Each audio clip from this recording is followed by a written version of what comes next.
Hello viewers, welcome to my YouTube channel English Hello।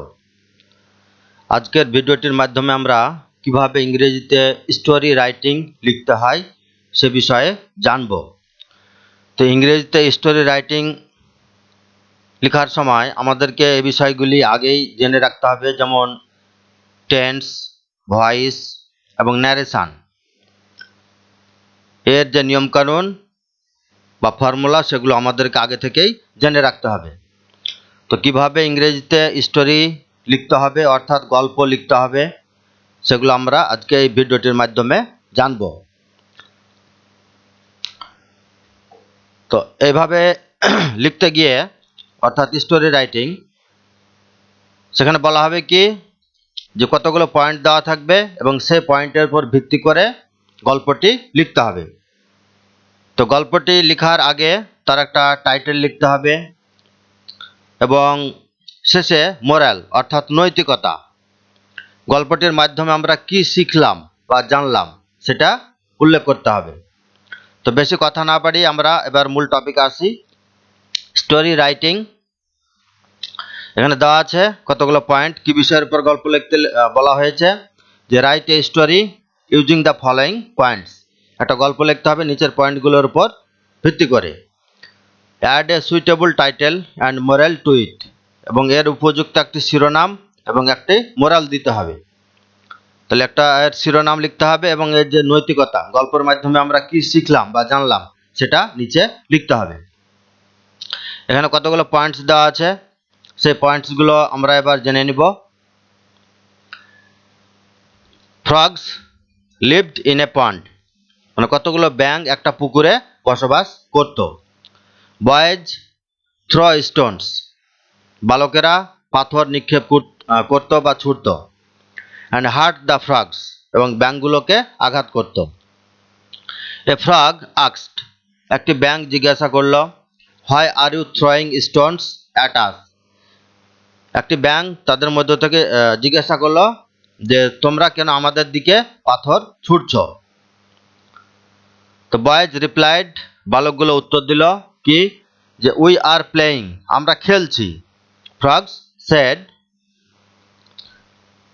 ব্যাঙগুলো বলল, তো বালকেরা যখন বলল যে উই আর প্লেয়িং, আমরা খেলছি, তখন ব্যাঙগুলো উত্তর দিল কি যে it is death for us, বলছে এটা আমাদের কাছে মৃত্যু, তোমরা যে পাথর ছুটছ আমাদের দিকে, সেই পাথরের আঘাতে আমাদের মৃত্যু হচ্ছে।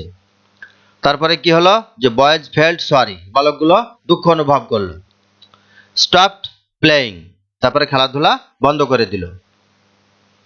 তো এই হচ্ছে কতগুলো পয়েন্টস, এই পয়েন্টসগুলোর উপর ভিত্তি করে এই গল্পটি লিখতে হবে।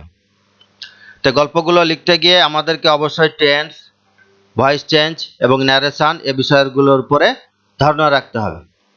তো গল্পটির টাইটেল এখানে কি দেওয়া হবে, the boys and the frogs, বালকগুলো এবং ব্যাঙগুলো, এটা হচ্ছে টাইটেল, শিরোনাম। এবার মূল যে গল্প লিখনি সেটা আমরা এবার শুরু করছি। যে ওয়ান ডে, একদিন, সাম বয়েজ ওয়ার প্লেয়িং, কিছু বালক খেলাধুলা করছিল, এটা পাস্ট কন্টিনিউয়াস টেন্সে আছে।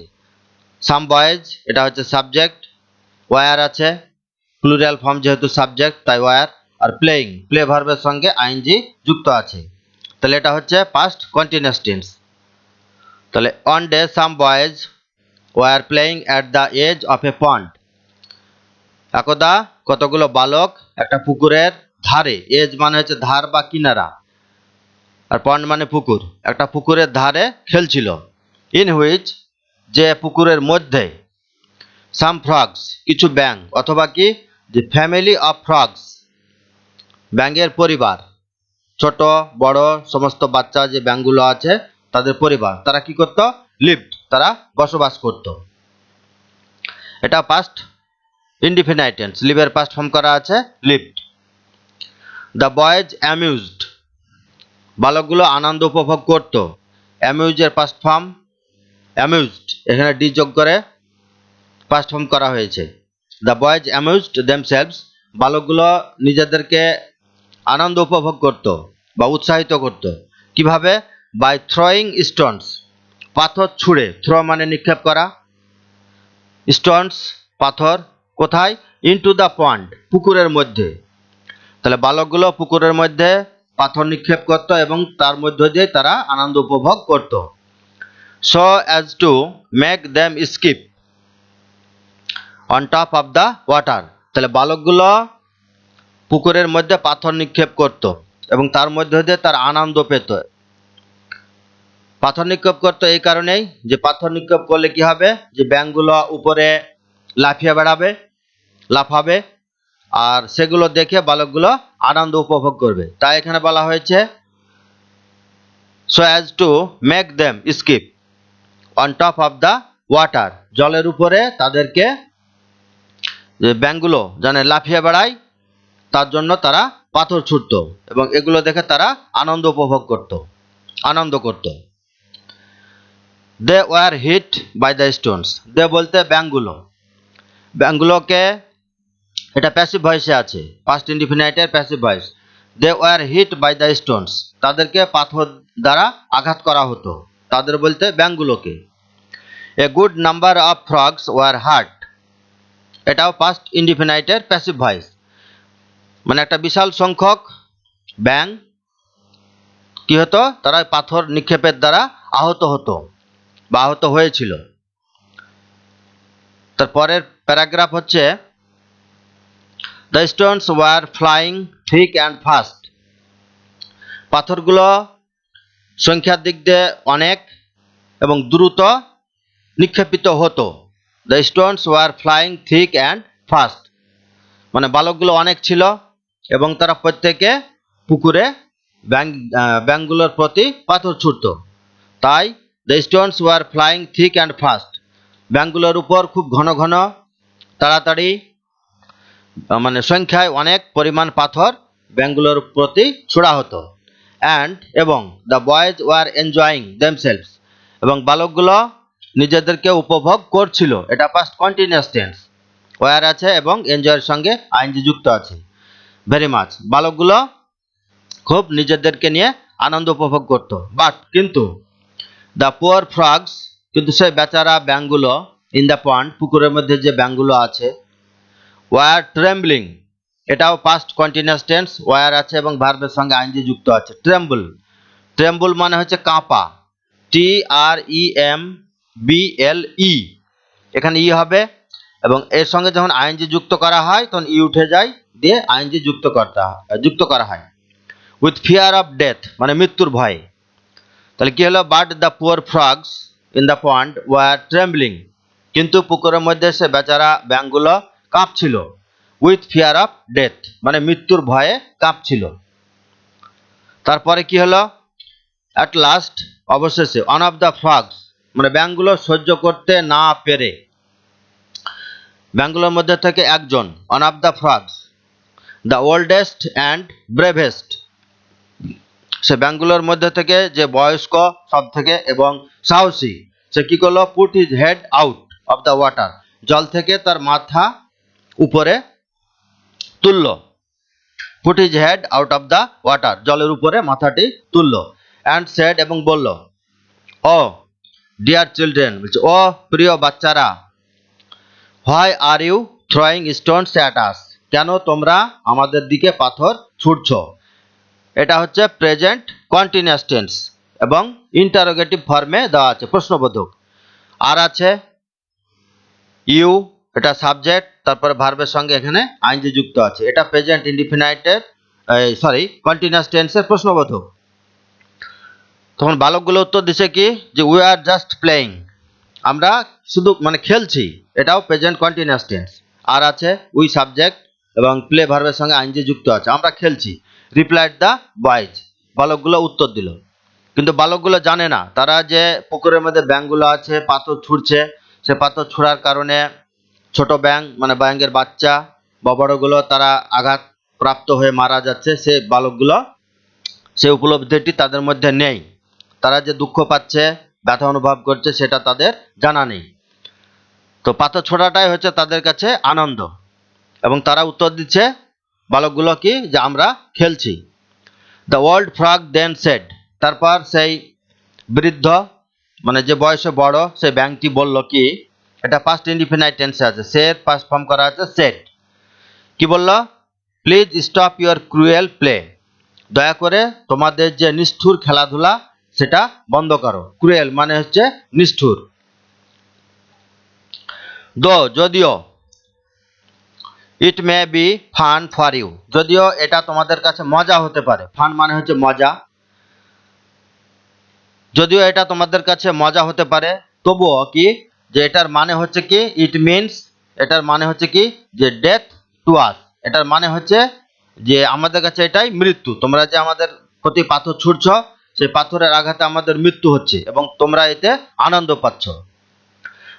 ইট may be fun for you, যদিও এটা তোমাদের কাছে মজা, তো it means to death to us, এটা আমাদের কাছে একটা মৃত্যু, সেটাই বোঝাচ্ছে। দ্য বয়েজ, তারপর কি করলো বালকগুলো? ফেল্ট সরি, দুঃখ অনুভব করলো। এটা পাস্ট ইনডিফিনাইট টেন্স, ফিলের পাস্ট ফর্ম করা আছে ফেল্ট, ফিল, ফেল্ট, ফেল্ট। তারা দুঃখ অনুভব করলো। কিসের জন্য দুঃখ অনুভব করলো? ফর দেয়ার ফলি, ফলি মানে হচ্ছে মূর্খতা বা বোকামি। তারা যে ব্যাঙগুলোর প্রতি পাথর ছুটছে, ব্যাঙের মৃত্যু হচ্ছে, তারা বুঝছে না, এটাই হচ্ছে তাদের মূর্খতা।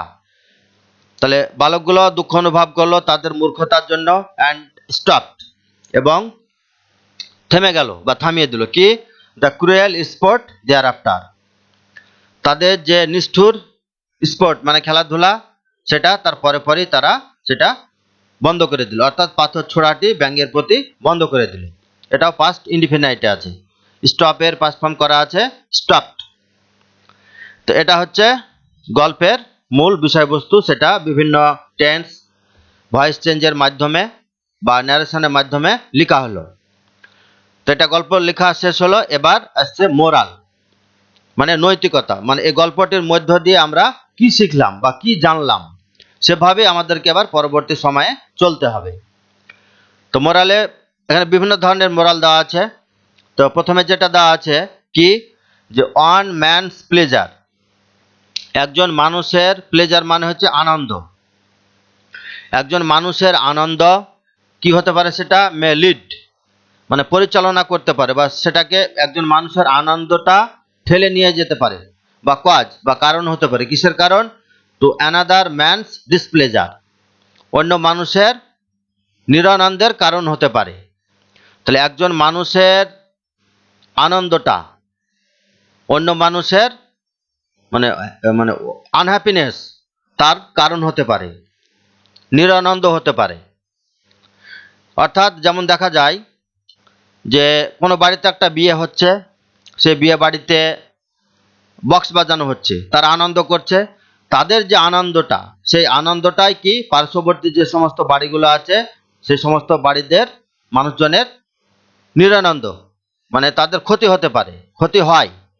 কিভাবে? তাদের ঘুম আসে না, বক্সের আওয়াজ আসে। তাই এটা বলা হচ্ছে যে ওয়ান ম্যানস প্লেজার, তাই মানুষকে ভাবতে হবে যে একজন মানুষের আনন্দ সেটা কি, may lead to another man's displeasure, একজন মানুষের আনন্দ অন্য মানুষের দুঃখের কারণ হতে পারে। তো এটা আমাদেরকে এই গল্পের মাধ্যমে আমরা এটাই শিখলাম। তো এটা যেহেতু শিখলাম, তো সেভাবে আমাদেরকে পরবর্তী সময় এবার চলতে হবে, যে আমরা এমনভাবে চলবো যাতে আমাদের আনন্দগুলো অন্য মানুষের দুঃখ বা কষ্টের কারণ না হয়ে দাঁড়ায়। তারপরে মোরাল আরও লেখা যেতে পারে, সেটা কি, যে ওয়ান ম্যানস জয়, একজন মানুষের আনন্দ, may cause pain to another, একজন মানুষের আনন্দ অন্য মানুষের দুঃখের কারণ হতে পারে। এটা একটা মোরাল বা নৈতিকতা দেওয়া যেতে পারে।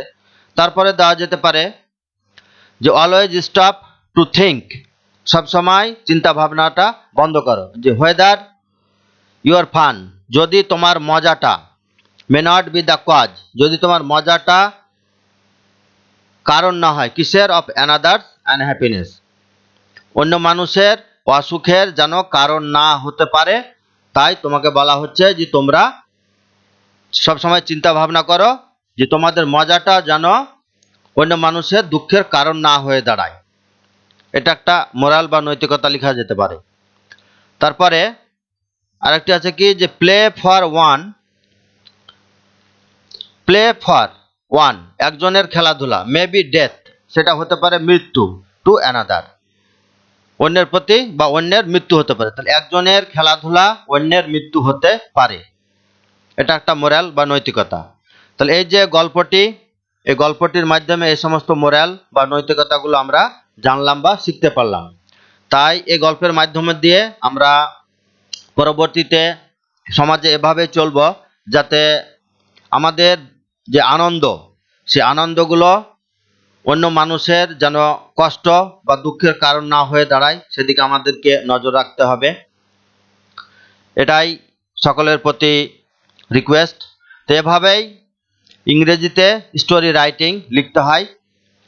এখানে কতগুলো পয়েন্ট দেওয়া থাকে, সেই পয়েন্টের উপর ভিত্তি করে গল্পটি লিখতে হয় এবং গল্প লেখার সময় সেই গল্পের একটি টাইটেল বা শিরোনাম লিখতে হয় এবং গল্পর মধ্য দিয়ে আমরা যেটা শিখতে পারলাম বা জানতে পারলাম এবং সেটা মেনে আমাদেরকে ভবিষ্যতে চলতে হবে, সেটাকে বলা হচ্ছে মোরাল। সেটা আমরা নিচের দিকে শিখলাম বা উল্লেখ করা হলো।